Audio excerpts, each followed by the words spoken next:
New tonight, new documents in the investigation into the disappearance and death of Norfolk-based sailor Angelina Resendiz. A Texas congressman sent our team this memo, this two-page memo that they say they received from the Navy.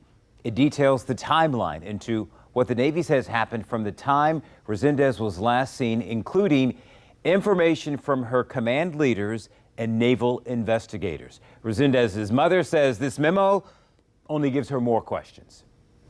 It is a deflection of responsibility. That's all that is.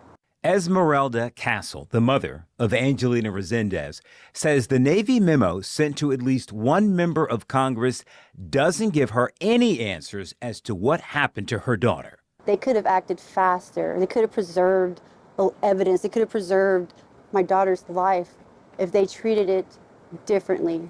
Congressman Henry Cuellar of Texas is on the House Appropriations Committee, specifically focusing on defense and homeland security. His staff sent us the memo they said was given to them by the Navy. Those 2 pages break down how Navy personnel at Naval Station Norfolk say they responded in the early days of Resendiz's disappearance. The memo alleges Resendiz was last seen in the barracks room of another unnamed sailor the morning of May 29th. It says that she was on authorized leave and expected to report to work by 7:30 the next morning, but she didn't show. Navy leaders say they checked both Resendiz's room and the room of the sailor she was with the day before. Neither of them was found. That's when the memo says Resendiz was considered UA, an abbreviation for unauthorized absence. 1 day later, May 31st, Norfolk police contacted NCIS saying someone filed a missing persons report on both Resendiz and the sailor she was last seen with. And that's when NCIS says they started investigating their disappearance. Resendiz's body would be found 9 days later in a wooded area in the Broad Creek neighborhood of Norfolk.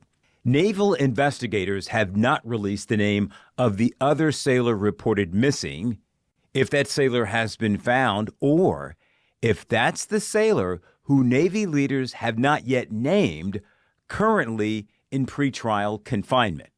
Resendiz's mother believes that sailor killed her daughter, but Navy investigators have not shared how they believe that person is connected to Resendiz's death. Castle, along with civil rights activists, have been calling for transparency in how they say Navy leadership handled her daughter's disappearance. She says the actions outlined in the memo were not enough. That is intentionally misleading the government, misleading the community, misleading family, us, right? The proper authorities of the truth of what happened.